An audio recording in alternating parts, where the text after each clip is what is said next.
जिस चीज़ को जितना महत्व दोगे, गणित आप थोड़ा समझिएगा, आप जिस चीज़ को जितना महत्व दे रहे हो उसके सामने तुलनात्मक रूप से अपने आप को कितना महत्व दे रहे हो।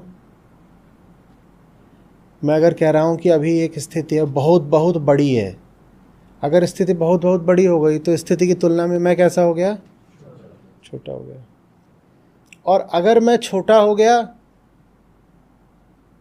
तो मैं उस स्थिति से निपटूंगा कैसे। तो स्थिति को बड़ा बना करके मैंने स्वयं ही घोषित कर दिया, तय कर दिया कि अब मैं उस स्थिति का सामना कर ही नहीं पाऊंगा, क्योंकि स्थिति अगर बड़ी है तो उसका सामना करने के लिए मुझे उस स्थिति से और बड़ा होना चाहिए ना। अगर चुनौती बड़ी है तो मुझे कैसा होना चाहिए, और ज़्यादा बड़ा होना चाहिए चुनौती से। लेकिन हम जब किसी स्थिति को अपने लिए बहुत बड़ा बनाते हैं तो उस स्थिति के सामने हम और छोटे हो जाते हैं, और अगर आप छोटे हो गए, कांपने लग गए, तो बताओ अब स्थिति का मुकाबला कौन करेगा। तो इसीलिए कभी कोई भी स्थिति हो उसको बड़ा मत बनाइए।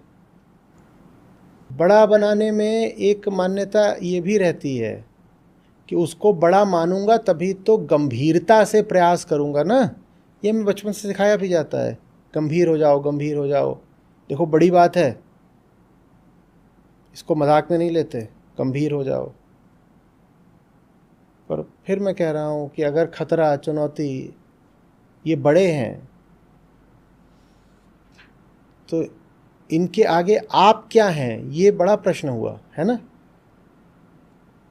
एक तो होता है कहना कि बाहर कुछ भी रहे, कितना भी बड़ा रहे, मैं उससे बड़ा हूँ, लेकिन हमारे साथ ऐसा नहीं होता।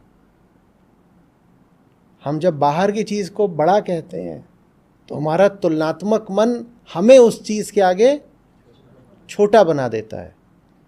और प्रश्न फिर ये आता है कि आप छोटे हो गए तो उस बड़ी चीज़ का मुकाबला कौन करेगा। आप तो छोटे हो गए, कौन करेगा मुकाबला। और आप जितने छोटे होते जाते हो वो चीज़ उतनी और बड़ी होती जाती है, वो जितनी बड़ी हो जाती है आप उतने और। तो कुल मिलाकर के निष्कर्ष तय कि अब आप हारोगे। कुछ जान नहीं पाओगे क्या करना है क्या नहीं करना है, हर तरीके से टूटोगे, वो नहीं होने देना है।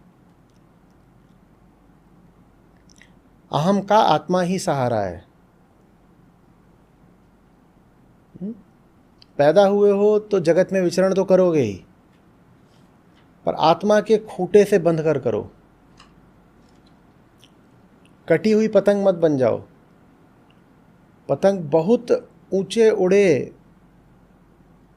भली बात है, लेकिन नीचे डोर किसी जानकार विशेषज्ञ के हाथ में होनी चाहिए ना।